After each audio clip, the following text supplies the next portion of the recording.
Now, specifically in the career that you are in now, and that you're comfortably in, what led you ultimately, Sheriff Johnson, to becoming a police officer, or even debating the thought of pursuing the career?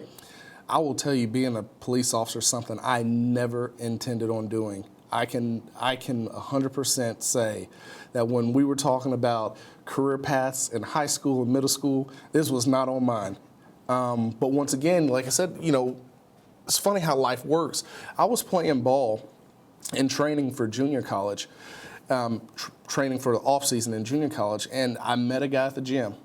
Had no clue who he was. But I found out that he was the Oklahoma City police officer. His name is Donald Glenn Brewer. I was training around him, and I was young. I felt like I was the man, like I was strong. And I saw him lifting one day, and he said, "Son, you don't sweat at all. You ever gonna start working out?" And I looked at him, and one of the boldest statements I've ever given out. I said, "Old man, I run circles around you." He said, "We'll be here tomorrow at 4." So I come back that next day at 4. He wore me out. But then I found out who he was and that he was a cop, and so we started developing that relationship.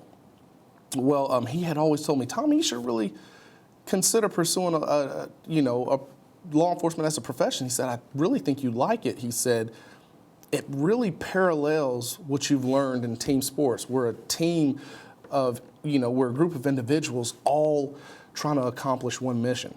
Baseball, you're trying to win a game, but policing, law enforcement, you're trying to keep a community safe. And it takes a bunch of different people to accomplish that mission." So, I considered it, went on about it. My senior year in college, my wife and I had our oldest son. And I wanted to be a coach initially, but, that job is very dynamic. You're kind of at the mercy of the head coach at the time. I wanted to be a strength coach, so I didn't want to carry my kids around from state to state to state trying to pursue this coaching job. And I went to him and said, "Hey, do you think it's reasonable? Is it feasible? Something I can do?" He goes, "Yes." So he took me on ride-alongs. And I'm going to tell you this. I had an idea of what policing was like. Everybody watches cops and things like that. So we think it's just all enforcement. We're getting after people. When I went out with him, it was nothing like that. He would pull over and talk to people, like just say hi. We went to a domestic. Nobody got arrested. He talked to these people, said, "Hey, how can we calmly, resolve this situation?" Whether that means, "Hey, maybe you should leave the house for a minute and calm down, then come back." And to pull people over, and they didn't get tickets just because he saw a citation, but because he wanted to modify their driving behaviors. And he said, "Hey, sometimes giving a warning to people is enough." I saw a different part of policing that day that I don't think everybody gets to see. You get to see the humanitarian side. You get to see the side where you just care about each and every person in your community and you truly want what's best for them. And I got to see the servant part of it. And that's what I fell in love with. I said, you can give back to the community. I always say you can be the strength of the community because sometimes it calls you to be that. But a lot of times it calls you to be the problem solver. The problem solver for the kid without parents. Like, "Hey, can I steer you on the right path?" Whether we're in schools or not. Maybe pull you over for a traffic infraction. Say, "Hey, I'm just trying to guide your steps because the way you're conducting yourself in traffic now can lead to somebody being hurt, harmed." Or just go into situations helping people making better decisions for themselves. Every once in a while there's enforcement action that has to take place, and we all understand that. But just to see the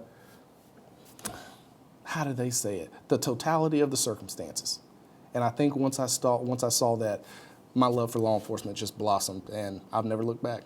Absolutely. Yes, sir. Absolutely. I could definitely, I could empathize with that in regards to, the ones that majority that wake up every morning, and they sacrifice themselves and their time and their families and put themselves in harm's way to protect a complete stranger. Yes.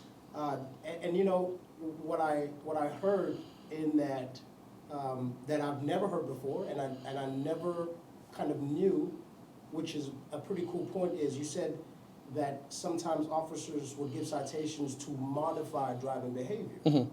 And that's a good point too, because sometimes just a warning, a citation would definitely have somebody thinking twice. Yes, it does. That's a good point. I will tell you. I never knew you guys did that. Yes. What people don't understand is we're not handing out tickets or warnings, as just, hey, this is discipline. There is a fine for, for making poor decisions. But the grand scheme of things is it's embarrassing to be pulled over on the side of the road. Absolutely. It's embarrassing. So what I want to do is just convey a message like, hey, stop doing this because, for the greater good of people. I understand you speed now, you got to get to where you're going. But you speed now could lead you to not stopping in a school zone, you mess around and hit a kid, or you cause a collision. It's just that 50,000 foot perspective instead of that 5,000 foot perspective.